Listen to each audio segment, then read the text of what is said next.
이명박 정부 당시 지자체장을 지냈었죠. 정의당 배진교 의원이 이명박 정부 국정원의 사찰 문건을 공개했습니다. 국정원은 보고서에서 야권 지자체장들에게 좌편향, 종북이란 표현을 사용하기도 했는데요. 반면 국민의힘은 김대중 정부 때는 불법 도청까지 했다고 역공을 취했습니다. 관련 내용을 조익신 반장이 정리해봤습니다.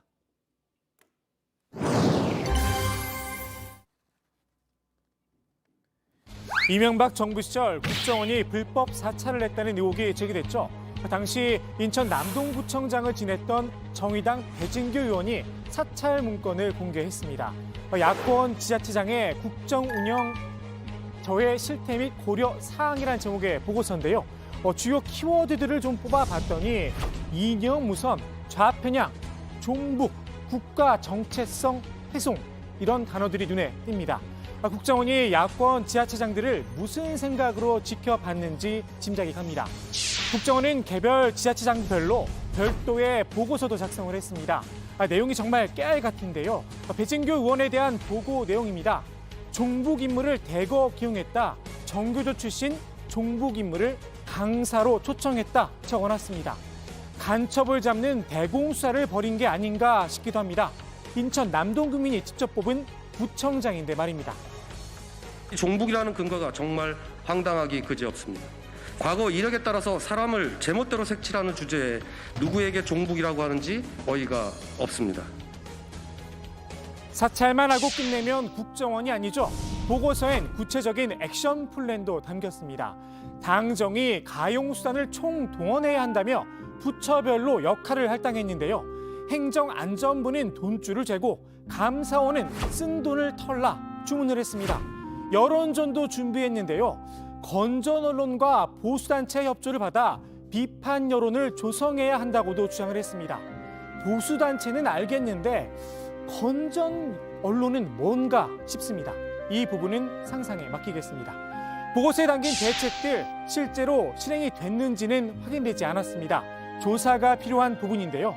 더불어민주당 일부 공개된 사찰 문건만으로도 충격적이라며 철저한 진상규명을 다시 한번 다짐했습니다.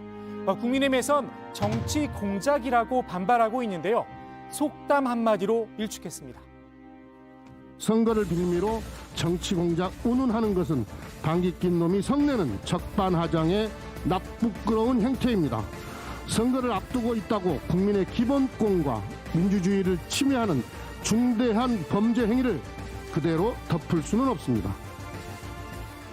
국민의힘도 가만히 있진 않았습니다. 성을 제대로 냈는데요. 김대중 정부 때도 불법 사찰이 있었다며 박지원 국정원장을 직격했습니다. 이른바 정치 공작의 몸통을 박 원장이라고 생각한 듯합니다. 박지원 국정원장은 지난 16일 국회 정보위에서 김대중 정부 때는 일체 국정원에서 불법 도청이 없었다고 발언했습니다. 명백한 거짓말입니다.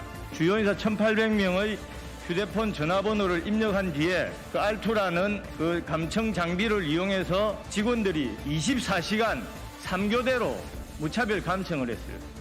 박지원 국정원장은 새빨간 거짓말을 하면서 12년 전의 이명박 정부 당시의 사찰을 운운하고 있는 것입니다. 저격수로 나선 박민식 부산시장 예비후보, 김대중 정부 국정원의 불법 도청 수사를 맡았던 주임검사 출신입니다. 임동원, 신건 두 전직 국정원장을 구속 기소했었죠. 두 사람은 재판 끝에 징역 3년에 집행유예 4년을 선고받았습니다. 국민의힘은 역대 정부 국정원의 불법 사찰 문건을 모두 공개하자며 맞불도 났습니다. 이제 DJ 노무현 정부 때 불법 사찰은 권력의 책임이 없다. 하지만 이명박 박근혜 정부 때는 불법 사찰이 있었고 권력 주도적으로 했다.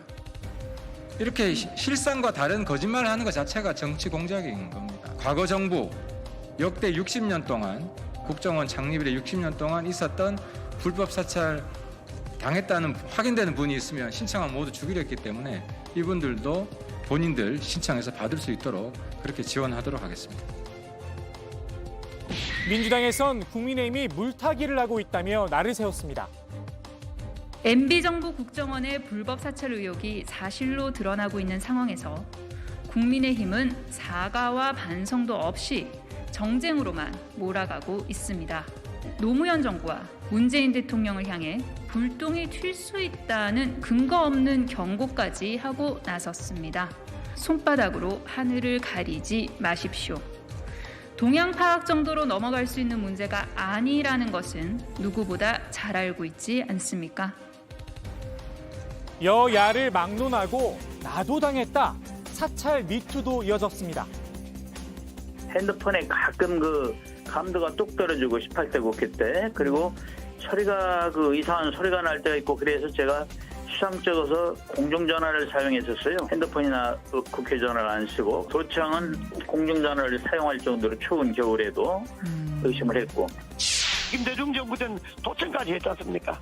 도청까지 해갖고 신검국정원장, 그건 그때 의대냐?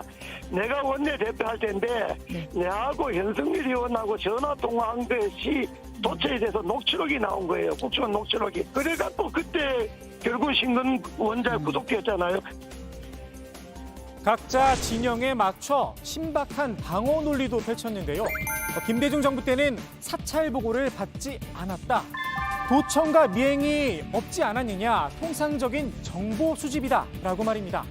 윗선에 보고만 하지 않으면 국정원이 불법 사찰을 해도 된다는 이야기는 아니겠죠.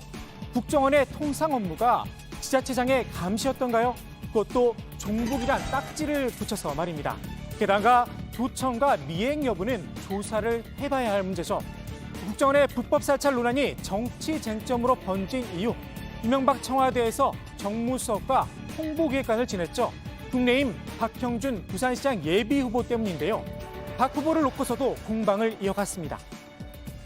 박형준 부산시장 후보가 당시에 정무수석 아니었습니까? 예. 사찰 보고를 받았는지 안 받았는지 팩트는 나로서는 알 수가 없어요. 다만 정무수석이면은 사찰 보고를 받을 수도 있는 지위였기 때문에 성의 있는 해명이 필요한 거죠. 박수석이란 사람은 내 개인 성격을 말해서 아니, 그 사람은 그런 법에 나는 일은 근처도 안 가는 사람인데, 그것도 자기 업무도 아니고, 박영준이가 그게 자기가 민정실에 하는 업무 또 그런 건 관계할 사람도 아니고 업무도 아니고, 오히려 그런 거 한다고 하면 못하게 할 사람이지. 정작 박형준 예비후보는 전선에서 한 발 물러선 모습인데요. 본인은 모르는 일이란 입장을 밝힌 뒤 이렇다 할 언급이 없는 상황입니다. 국정원의 불법 사찰 의혹, 실체적인 진실을 밝히기 위해선 국정원이 조사에 나서든 특별법을 만들든 조치가 필요합니다. 문제는 둘 다 시간이 필요한 일이라는 건데요. 당장 보궐선거가 50일도 채 남지 않았습니다. 선거가 끝날 때까지 지리한 여야 간의 공방만 계속될 가능성이 커 보입니다.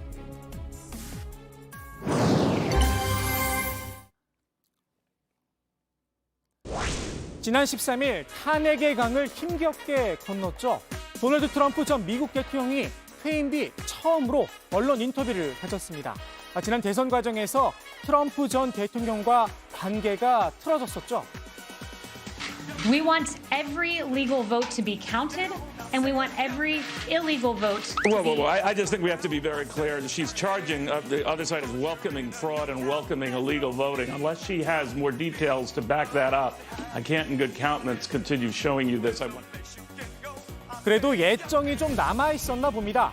폭스뉴스를 첫 인터뷰 매체로 선택했습니다. 이날 방송은 최근 세상을 떠난 극우 농객 러시 림보를 추모하는 자리였는데요. 트럼프 전 대통령은 여전했습니다. I think we won substantially, and Rush thought we won. I think it's disgraceful what happened. We were like a third world country on election night. 트럼프의 이런 자신감, 최근 탄핵을 무산시켰죠. 공화당 내 분위기와 무관치 않습니다. He's excited about 2022. He's mad at some folks, but I understand that. My goal is to win in 2022, to stop the most radical agenda I've seen coming out of the Democratic presidency of Joe Biden. We can't do that without Donald Trump. 공화당 지지층 생각도 마찬가지입니다. 최근 여론조사에서 국민의 55%는 트럼프가 앞으로 공직을 맡지 말아야 한다고 답했지만 공화당 지지자들은 90%가 공직을 맡는 데 찬성했습니다. 말 그대로 콘크리트 지지층이 단단히 버티고 있는 겁니다. 하지만 그만큼 비토층도 두텁죠. 정치적 재기가 쉽지만은 않을 거란 분석에 무게가 실리는 이유입니다. 우연찮게도 오늘 미국에선 이런 소식도 날아들었습니다. 미국 뉴저지의 명물로 통했던 트럼프 프라자 호텔, 영화 오션스 11의 배경이 되기도 했던 곳인데요. 이 호텔이 오늘 그대로 주저앉았습니다.